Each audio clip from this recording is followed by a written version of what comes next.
உங்க போனோட sound quality கம்மியா இருக்கா? ஜஸ்ட் நான் சொல்ற இந்த செட்டிங்ஸ் மட்டும் பண்ணாலே போதும். உங்க மொபைல் சவுண்ட் வந்து வாங்கின புதுசுல எப்படி இருந்துச்சோ அந்த மாதிரி வந்து சவுண்ட் கேட்கும். ஜஸ்ட் செட்டிங்ஸ் உள்ள போயிட்டு சவுண்ட் அண்ட் வைப்ரேஷன் இருக்கும். அதை கிளிக் பண்ணி உள்ள போனா வால்யூம் இருக்கும். ஸோ அதை கிளிக் பண்ணிட்டு உள்ள வாங்க. உள்ள வந்து மேல 3 ஐக்கன் இருக்கும். ஸோ அதை கிளிக் பண்ணி உள்ள போயிட்டு இந்த ஆப்ஷன் ஆன் பண்ணாலே போதும். ஆன் பண்ணிட்டு நீங்க வந்து ஃபுல் சவுண்டுக்கு ஏத்தீங்க.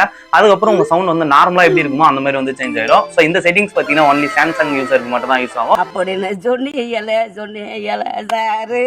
இது வந்து உங்க மொபைலுக்கு வேணும்னு நினைச்சீங்கன்னா ஜஸ்ட் நம்ம ஐடி ஃபாலோ பண்ணிட்டு உங்க மொபைல் நேம் மட்டும் கமெண்ட்ல கமெண்ட் பண்ணுங்க. அதுக்கு தேவையான செட்டிங்ஸ் நானே உங்க ஐடிக்கு டேரக்டா சொல்றேன். அப்படி வரலன்னா ஃபைல ஃபர்ஸ்ட் லிங்க் இருக்கும். கிளிக் பண்ணி அந்த ஆப்பை டவுன்லோட் பண்ணிட்டு அதுல வந்து நீங்க சவுண்ட் ஏத்தீங்க.